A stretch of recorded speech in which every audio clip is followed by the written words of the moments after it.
So again, good morning guys. And now, as I promised you in the last lecture that we will deal with numerical based on this substitution method. We have gone through the whole theory part of the substitution method that used to find out the measurement of the medium resistance.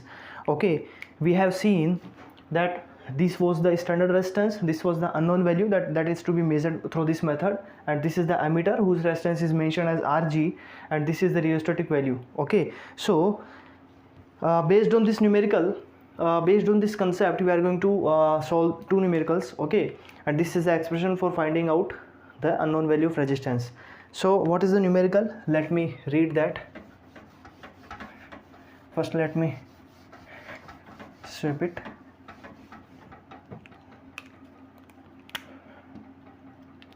Okay, this is the standard resistance na?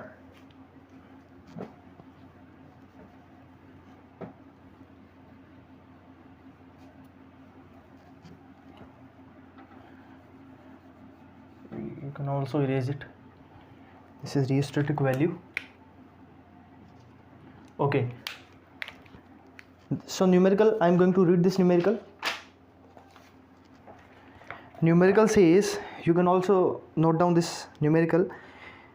It says, in the substitution method, the rheostat has the resistance of 100 ohm and a galvanometer having internal resistance of 300 ohm. The switch is kept at position 2 by adjusting the standard resistance value to the 600 ohm to get the same current of the current in either position of the switch than the value of the unknown resistance is. It says, in the substitution method, the rheostat has the value of 100 ohm. That means this rheostat has the value of 100 ohm. Okay, and a galvanometer having internal resistance of 300 ohm. This is the galvanometer and it is having internal resistance equivalent to 300 ohm. Okay, these are the values that are given. Okay, now the switch is kept at position 2 by adjusting the standard resistance value to 600 ohm. That means at position 2, now you can mention this is the position 1, this is the position 2 instead of this is the position 2, this is the position 1. Okay, it is saying the switch is kept as at position 2. Okay, by adjusting the standard resistance value to 600 ohm, by adjusting the standard value resistance that is equivalent to 600 ohm. Okay, to get the same current in either position of the switch than the value of the unknown resistance. It is saying that this position, the resistance value, standard resistance value is 600 ohm. Okay, and we are going to vary this standard resistance. Okay, that means when the switch at position 2,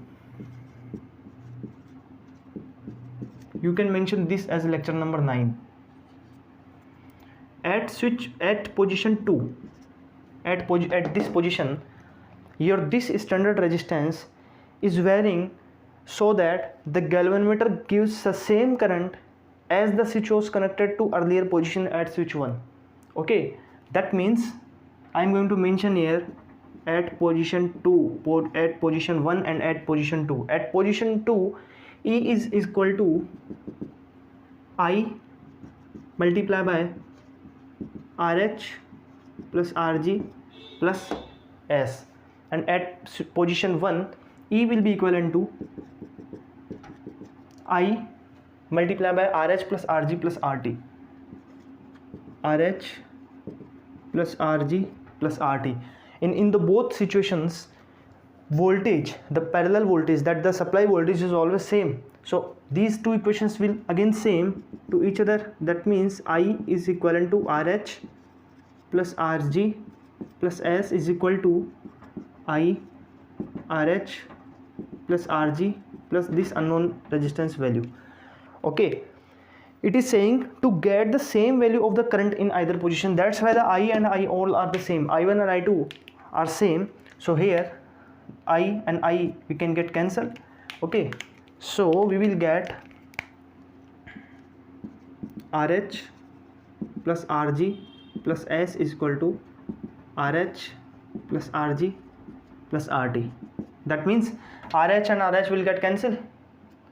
RG and RG will get cancelled. Okay, so RT value will be equivalent to S, and it is equivalent to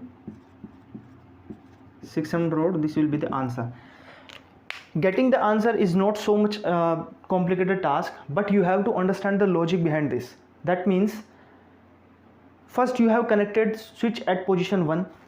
Whatever the deflection you are getting in the emitter, in the galvanometer, okay, with the value of RT, you don't know the value of RT, but ultimately by inserting the RT into the circuit, by just taking the point, this switch connecting O to the position 1, okay, due to some value of the RT, the galvanometer is giving, because by connecting the RT, switch will be closed and current is always flowing into the closed circuit. In the open circuit, current is 0. So by just inserting RT, the circuit makes like a closed circuit, and due to closed circuit, presence of the voltage and the presence of the resistance produce the presence of flowing the current in the circuit, and the current value is going to hit the emitter, and the emitter is going to deflect.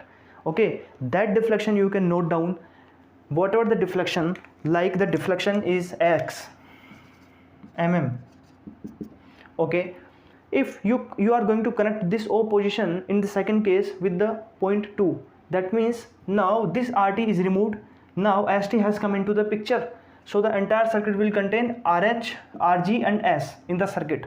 Okay, so whatever the variation, whatever the current deflection will be there, like Y mm produced by due to presence of ST, standard resistance, but you have to convert this Y mm equivalent to X mm. Okay, so that आपका जो ये galvanometer है वो same deflection दे जब RT उस circuit में connected था, तब जो डिफ्लेक्शन आया वो सेम डिफ्लेक्शन आपको अब लेकर के आना है क्वेश्चन के अकॉर्डिंग. तो कौन सी वैल्यू होगी, आप जब इसको इसके इक्वल करोगे तो जो डिफ्लेक्शन आएगा वो करंट सेम होगी, इसीलिए हमने यहाँ पर I और I को सेम किया है. अदरवाइज वो I1 और I2 होती, जैसा कि हमने जो प्रीवियस लेक्चर था उसकी थ्योरी में देखा, that was I1 divided by I2. But now here the question saying same deflection should be there due to variation in the ST. Okay, deflection must be same as due to deflection produced by RT. So RS की value S के equal ही होगी. That means कि ये ST वही तो है जो RT था, ये दूसरा वही है. RT यहाँ भी था और RT भी यहाँ भी है. ST is equivalent to RT. That's why you are getting the same deflection. Okay, now you have got the idea in the example number 1. This was example number 1. In the last lecture